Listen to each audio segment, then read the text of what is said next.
So consider two spheres named A and B, which are made of the same material. Ratio of their radii is given 2:1. So they are not of the same size, but they are at the same temperature. Now, based on the temperature at which they are, they'll be emitting radiations. Okay, both A and B will be emitting. So the first thing I want you to find out is the ratio of rate of emission of radiation.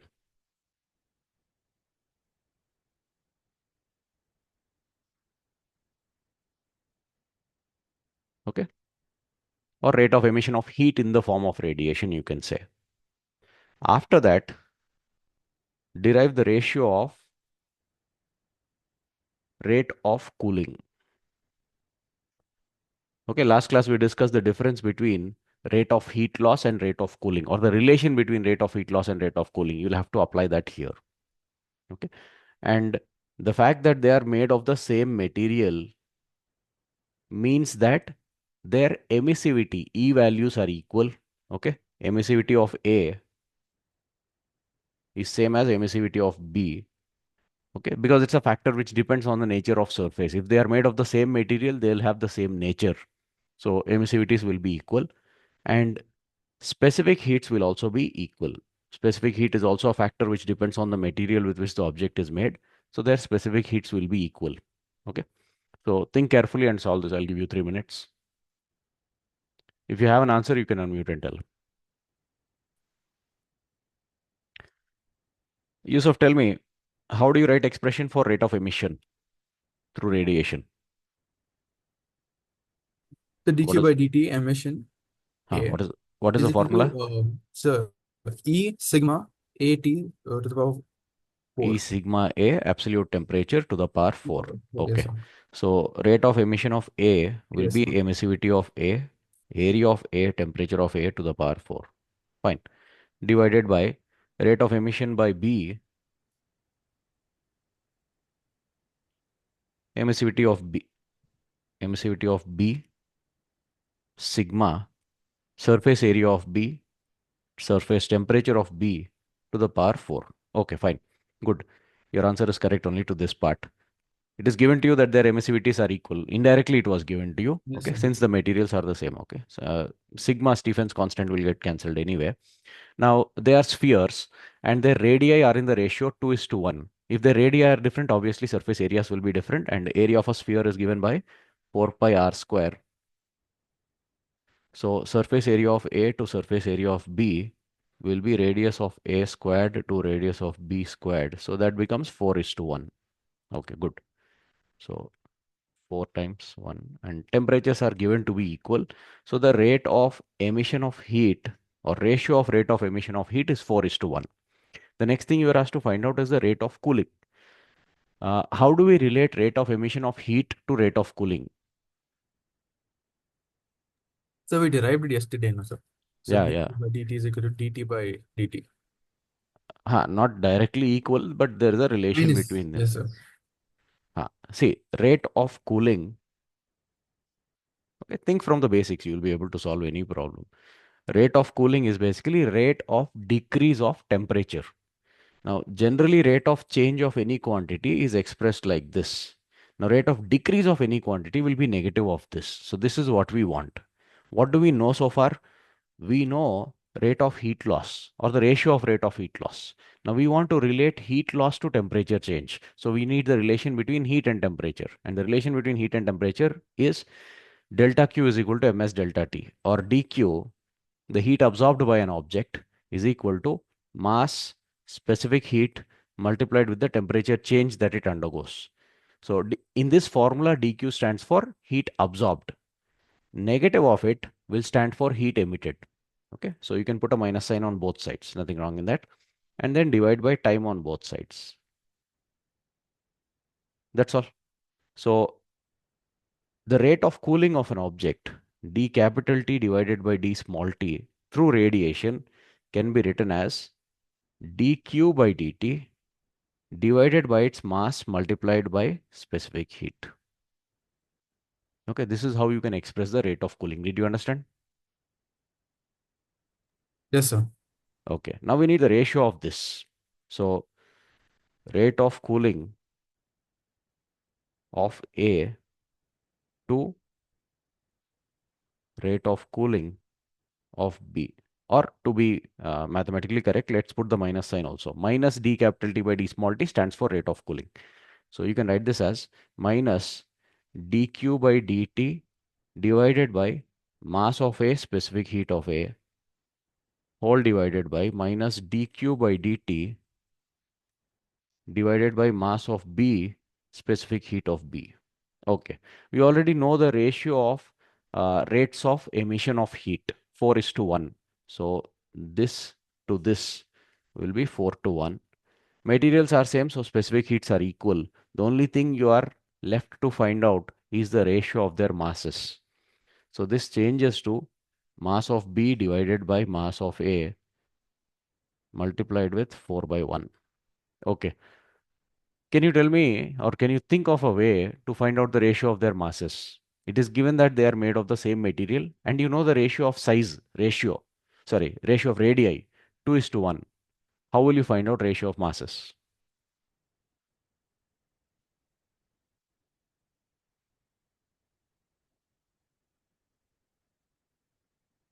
Okay. Mass can be related to size of an object or volume of an object through density. Now, if they are made of the same material, their densities will also be equal. We know that density is mass by volume. So mass will be density multiplied with volume. Okay. That is density multiplied with 4 by 3 pi r cube because it's a sphere. We'll assume it's a solid sphere. Okay. So we need mass of B divided by mass of A. That will be density of B into 4 by 3 pi radius of B cubed divided by density of A multiplied with 4 by 3 pi radius of A cubed. Densities will be equal because materials are same. 4 by 3 pi cancels. Radius of B to radius of A is 1 is to 2. A to B was 2 is to 1. So B to A will be 1 is to 2. And if you cube it, it becomes 1 is to 8. Okay. So substitute that here 1 is to 8. And the answer for the ratio of rate of cooling will be 1 is to 2. Did you understand? Yes, sir. Okay. So basically what you need to learn from all this is that if you know the rate at which an object is losing heat, you can tell the rate at which its temperature is changing. Okay. Provided mass specific heat are given to you. Okay.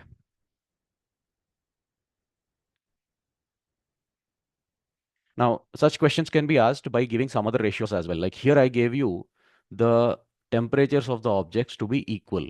They can give you a ratio of temperatures as well.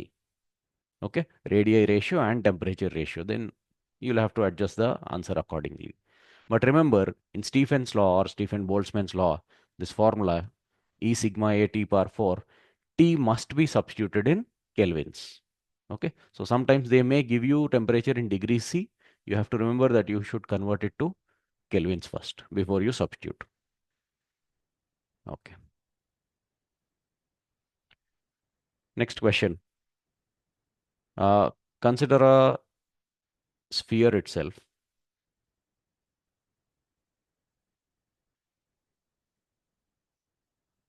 of radius, let's say, okay, wait, just to make calculation easy, instead of a sphere, consider a cube. Let's say it has a side of 1 meter and assume its specific heat. Okay, is that needed? Fine, we'll get to that. You will need emissivity. Emissivity is same as absorptive power. So small e is same as small a, and that is equal to, let's say, 0.5. So this object is not a black body. For a black body, these two would have been equal to 1. So let's say it is 0.5. Side is given to you, emissivity is given to you. I'll have to give you the temperature. Temperature of the cube, let's say, is okay, 27 degrees C. And temperature of the surroundings,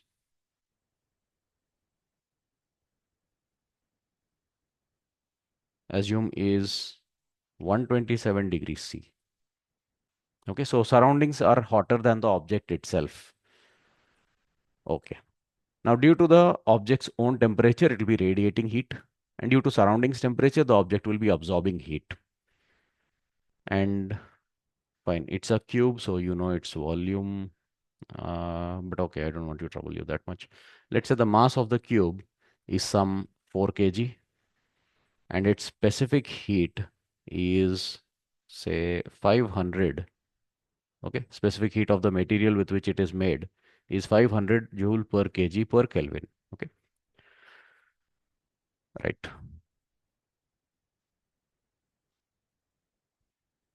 Stephen's constant, okay, I'll give you the value. Stephen's constant is 5.67 multiplied with 10 to the power minus 8 in proper units, watts per meter square per Kelvin. Just for simplicity, let us approximate this to 6 into 10 power minus 8. Okay, for this problem, you consider it as 6 into 10 power minus 8 in SI units. Now, all the required information is given to you. Find out rate of emission of heat by this object.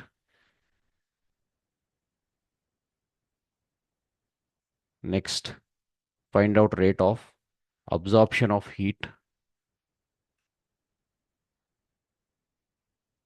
Next, find out the rate of cooling of the object. Okay. Do this, I'll give you 5 minutes. Did you calculate the rate of emission of radiation? So yes, sir. Emission and absorption both, sir. Okay. How much did you get rate of emission as? So 1000. Your audio got cut.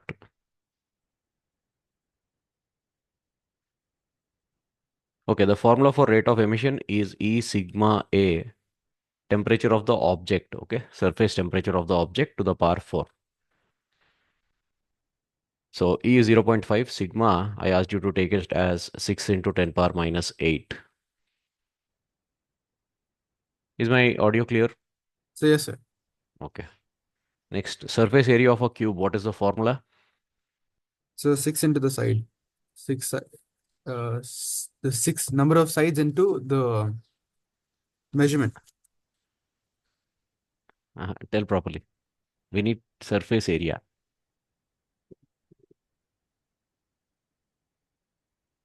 Okay. What is your answer for surface area of this cube?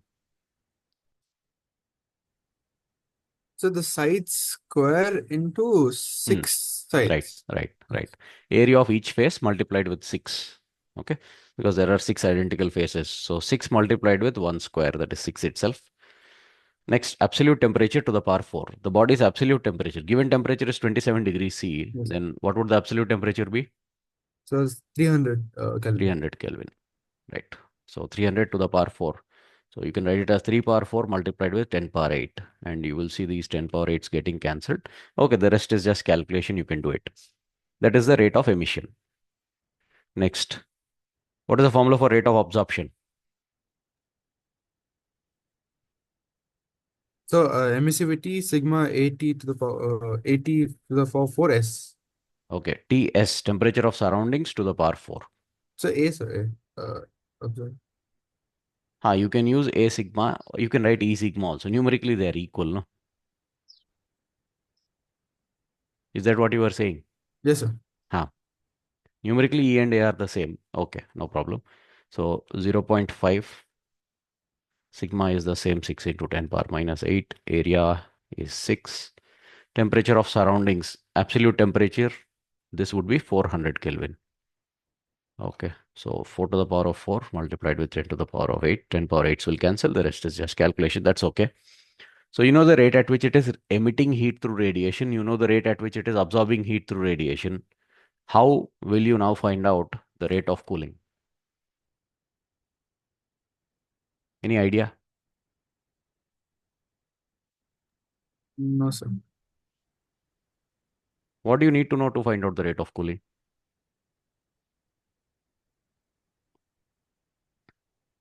Or how So did we? dq by dt. You need the rate of heat loss. Okay. Now we derive 2 dq by dt's here. How will you relate these to rate of cooling? Which of these will you consider? Or should you consider both?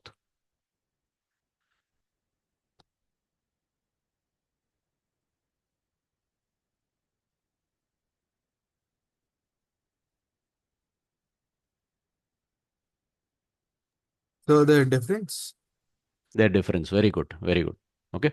Object is losing heat through radiation. It is also gaining heat through radiation. But change in temperature happens due to net loss of heat. Okay. Or net gain of heat. Now here what is happening? It is losing heat at a certain rate. We found that out. It is gaining heat at a certain rate. The rate at which it is gaining heat is more than the rate at which it is losing heat. Okay. But you will have to take the difference such that you can get the net rate of absorption of heat or the net rate of loss of heat also you can find out. It all depends on which you subtract from which. Okay. Now we want rate of cooling. So tell me how exactly are you going to proceed? Like let's call this as X, this as Y. How will you relate X, Y and rate of cooling?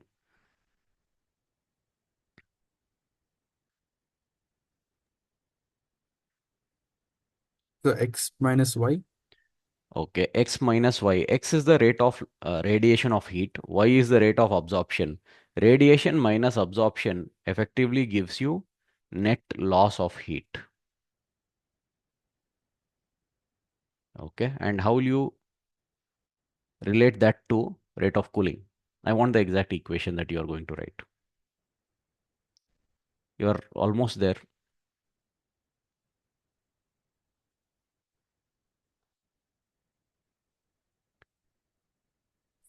So dt by dt is equal to x minus y divided by uh,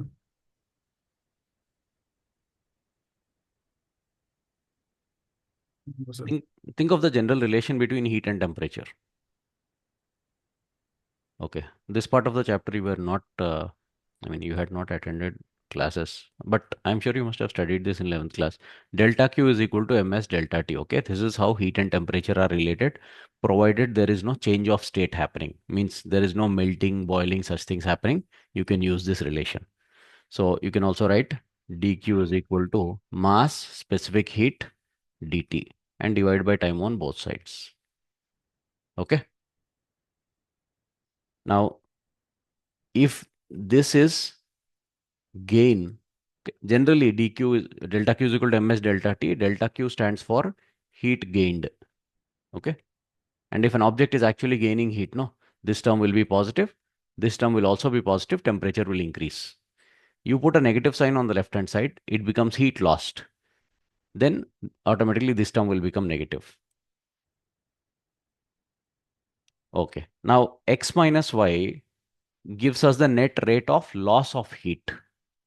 So basically, x minus y mathematically is minus d capital Q by d small t. dq by dt is rate of gain. According to this equation, dq by dt is the rate at which it gains heat. Object gains heat. But you took x minus y, loss minus gain. So you are writing net loss. So it should be written minus d capital Q by dt. And that will be equal to minus ms d capital T by dt, which is basically nothing but ms multiplied with minus d capital T by d small t, that is nothing but rate of cooling. That's all. So net rate of heat loss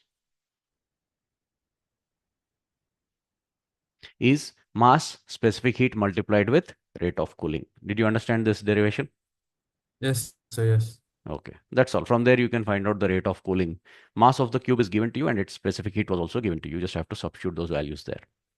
But tell me, see, cube is at 27 degrees, surroundings are at 127 degrees. You don't have to do any calculation, but is the object's temperature going to rise or fall?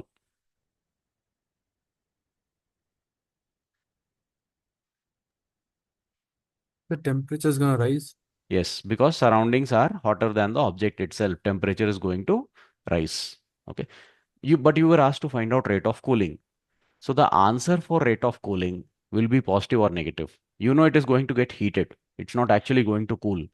So the answer for rate of cooling, should it be positive or negative?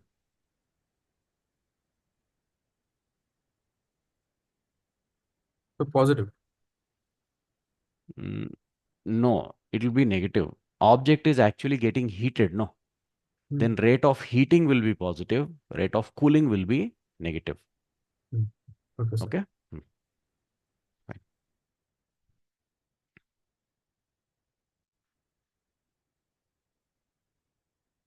Next.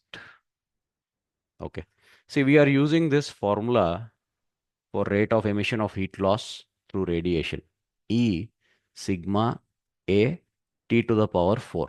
Okay, there are some conditions under which this is valid. E stands for emissivity. Now, emissivity depends on material. So, to be able to use this formula, the emissivity E should be same over the entire surface A, entire area A. If emissivity varies from point to point, or half surface has one emissivity, half surface has another emissivity, then you will have to split it into two separate parts and solve. Okay. And also, the absolute temperature T should be same over the entire area A. If one part of an object has one temperature, another part has another temperature, then you cannot use this formula directly. You'll have to split it. Okay. So let's try one problem like that. Assume there is a sphere itself.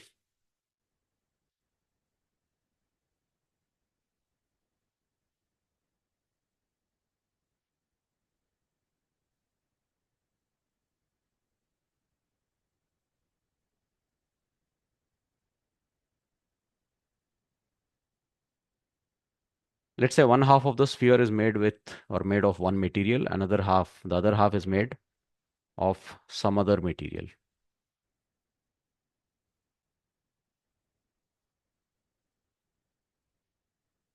Okay.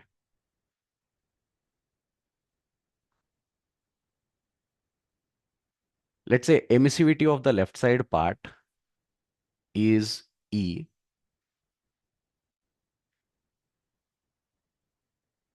Emissivity is E and temperature is T.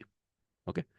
The other half of the sphere has emissivity 2E and a temperature of T by 4. So this is the situation. On screen, it looks like a circle, okay, or two semicircles, but they're actually two hemispheres. And radius, let it be R. Obviously, both of them will have the same radius. Derive the net rate of emission or effective rate of emission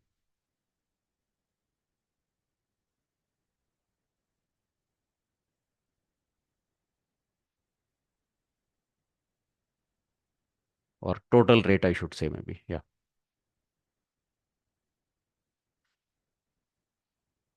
right. Okay. Effective rate of emission will just be the sum of rate of emission by both sides of the sphere. How much is the surface area of one half of a sphere? The one half of a sphere is nothing but a hemisphere, so it'll be half of the uh Total surface area. Okay. But I have one question for you. Should we, like, if you consider only one half of this sphere, let's say the purple part, if you take area on area of one face, that will be 2 pi r square. My question here is, should we also consider the inner area?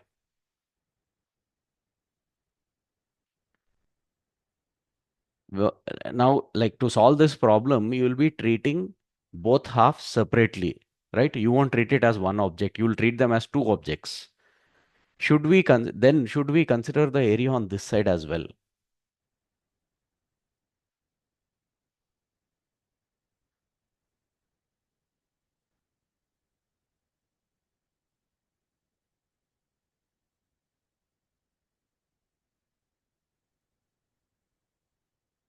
don't Okay. know. No, you don't have to consider. That doesn't count. Okay. Generally, you assume consider a full sphere itself.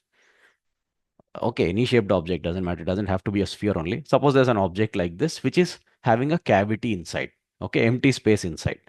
Hollow sphere. Actually, in this question, I didn't tell you whether the sphere is hollow or solid also. You could have considered a solid sphere like this, half of it made of one material and the other half made of another material. That's fine.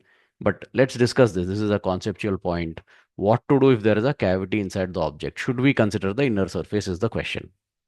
Okay. Anyway, consider an object like this. Now see, every molecule on the surface will be emitting. In fact, every molecule will be emitting, but final loss of heat from the object will happen from the surface itself. Okay. So there will be emission by these molecules that will go out of the object. Okay.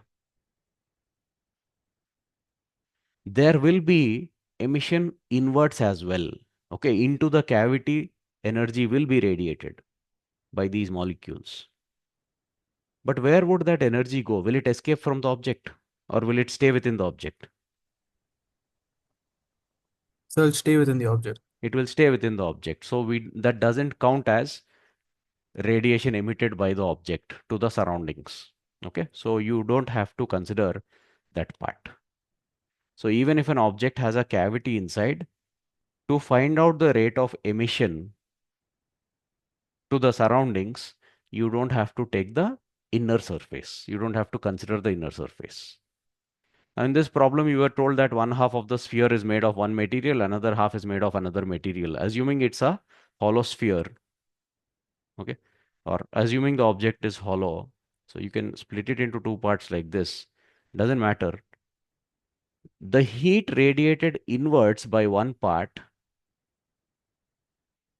will fall on the other part. That's all. Okay. Like these radiations will fall on the other part, some of which will be absorbed, some of which will get reflected. But whether it is absorbed or reflected, it stays within the system only. No, it has no way to escape. Okay. So this does not matter for uh, rate of radiation, overall rate of radiation from the object. Overall emission happens from the outer surface itself. Okay. So you just have to take 2 pi r square here. Then the rate of emission from one half of the sphere will be E sigma 2 pi r square t power 4. The other half's emissivity itself is 2e. So you'll have to write 2e sigma. The other half's area will also be 2 pi r square. Its temperature is T by 4. So it becomes T power 4 divided by 4 to the power of 4, 256. Add both, you will get the effective rate of emission. Okay, you don't have to actually add now. You'll have to take LCM and all, but this is how you do it. Understood? Yes, sir. Okay. Next, try to answer this question directly. This is a previous year NEET question, very simple one.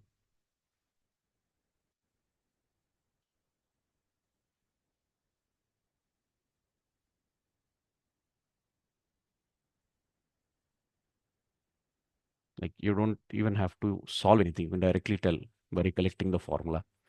Try. Let's see. Spherical black body, radius is given, and it radiates 450 watts at 500 Kelvin. Radius is halved, but temperature is doubled. Then how much power will it radiate? You are saying it is option 3, means the, how will it become option 3? Like 1000 is not even a multiple of 450. Okay, tell me what you did. So I found the emission of A and B, sir. Well, I mean, not A and B. Okay, anyway, you treated them as two Yes, separate sir. objects. That's fine. So E sigma, how do you write area of a sphere? 4 pi r So square. for Pascal, yes, sir. Then T to the power 4. Okay. Divided by, this is the initial rate of emission. Yes, sir. Then radius was halved. So it becomes 4 pi r by 2 whole square. And temperature is doubled. So 2T whole power 4. Yes. Okay. So that gives you initial rate, ratio of initial rate to the final rate of emission. Okay, E sigma 4 pi will get cancelled. R square divided by R by 2 whole square. R by 2 whole square is R square by 4. That by 4 will go to the numerator. So this ratio will be 4 times. And 2 power 4 is 16. So this ratio will be 1 is to 16. So effectively 1 is to 4. So initial to final, the rate should be 1 is to 4. And 4 times of 450 is 1800. Okay. Okay, sir. Uh, You could have done it directly like this also. E sigma A is 4 pi r square, temperature per 4. Now radius is halved. If radius is halved, r square, okay, the square of radius gets divided by 4. Okay. And temperature is doubled. If you double temperature, then what happens to its fourth power? Its fourth power gets multiplied by 16. So that way also you could have directly answered that the rate of emission is going to get multiplied by 4. So 450 multiplied with 4. Okay. Yes, sir. Fine. This much practice is enough based on radiation uh, as far as NEET and JEE mains are concerned. Uh, Tomorrow's class will discuss something called Newton's law of cooling. As of now, it is not there in NCERT or NEET syllabus also, but who knows, by next year, by NEET 2026, they may include it in the syllabus. It's a simple idea only. We will discuss it. And for board, okay, no. Uh, anyway, we will discuss it. And after that, we will start talking about properties of an ideal gas and thermodynamics. Okay, we'll continue tomorrow.